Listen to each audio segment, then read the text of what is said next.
हुए और प्रियव्रत के 10 पुत्र, जिसमें आग्नीद के नाभि और नाभि के ऋषभदेव हुए। ऋषभदेव जी महाराज भगवान के ही अंश अवतार हैं। इनके ऋषभदेव जी को जैन धर्म का 24वां तीर्थंकर माना जाता है।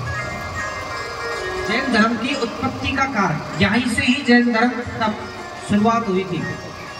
जो जैनी होते ना, उनके ऋषभदेव भगवान से ही जैन धर्म की उत्पत्ति हुई थी। तो इनके यहाँ 100 पुत्र हुए ऋषभदेव के। 100 पुत्रों में ज्येष्ठ पुत्र का नाम भरत हुआ। भरत ने राजगद्दी संभाली और जब बुढ़ापा आया, भजन करने के लिए गंडकी नदी के किनारे चले गए, वहां भजन किया और एक हिरणी में अपना आसक्ति ममता लगा करके अगला जन्म हिरणी का मिला। लेकिन भजनों का प्रभाव कभी व्यर्थ नहीं जाता है, ध्यान रहा। हिरण का शरीर छूटा। कहते हैं ना कि अंत मति सो गति।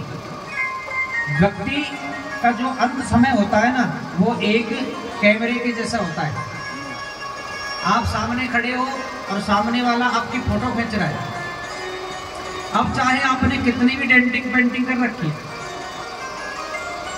और जैसे ही कैमरे का खटका दबा, यदि आपकी आंख बंद हो गई तो फोटो में कैसे आएगी? आंख बंद आएगी। चाहे कितनी भी आपने बढ़िया श्रृंगार कर रखा है, लेकिन आंख बंद आएगी।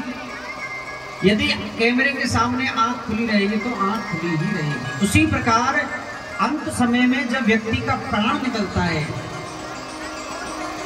और उस समय जैसी उसकी मति यानी बुद्धि होती है, उसको वैसी ही गति मिलती है।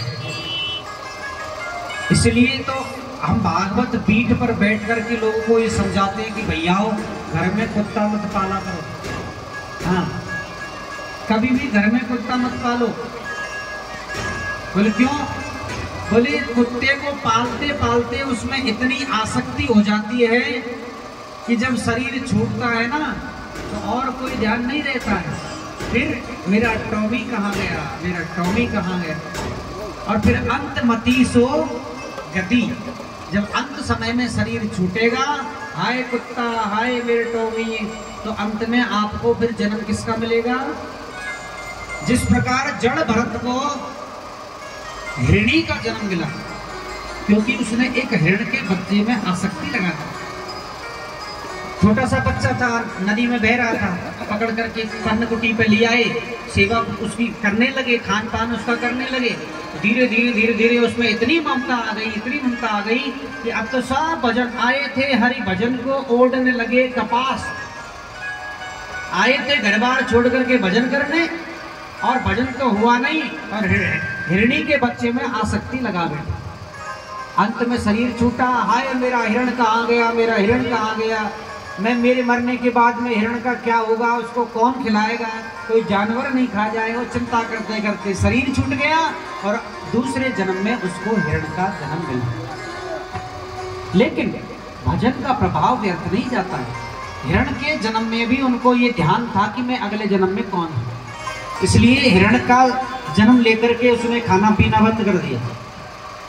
धीरे धीरे बिना खाने पीने से शरीर छूट गया।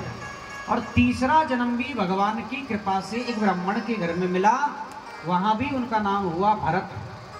लेकिन 2 जन्मों का ध्यान है, इसलिए आप बोले अब संसार में आसक्ति नहीं लगाएंगे, भगवान का भजन करेंगे। खूब भजन करते, पागलों की जैसे रहते। पिताजी ने खूब मेहनत करी गायत्री मंत्र सिखाने की, लेकिन यदि विचार करने लगे आज गायत्री मंत्र सीख जाऊंगा, कल वेद पुराण पढ़ाऊंगा, फिर तीसरे दिन कहेगा कि बेटा यजमान के सत्यनारायण की कथा करके आओ, बेटा विवाह करो, ये तुम्हारे बेटे हो गए, ये पोते हो गए, फिर वही संसार। इसलिए पागल बनने में फायदा है। तो पागल बनने की वजह से परिवार वालों ने भरत जी का नाम रख दिया जड़। बोले तो जड़ की तरह मुंह रखे, इसलिए उसका नाम हो गया जड़ भरत। पिताजी माताजी की मृत्यु हो गई। भाइयों ने क्या किया, उसकी चारपाई खेत में डाल दी। बोले यहाँ बैठे रहो और यहाँ से चिड़ियाओं को भगाओ खेत में से।